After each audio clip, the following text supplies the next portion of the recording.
বাংলায় একটা প্রবাদ বাক্য আছে, জহুরি জহর চেনে শুয়োরে চেনে কচু।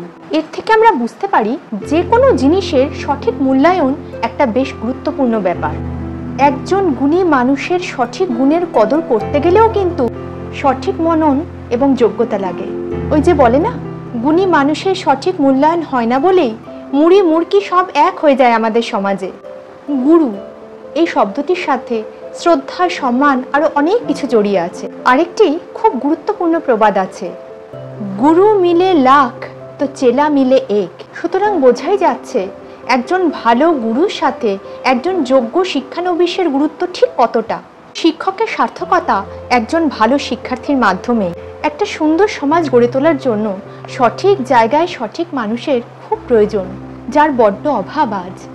অযোগ্য মানুষের হাতে দায়িত্ব বড়ই ভয়ঙ্কর।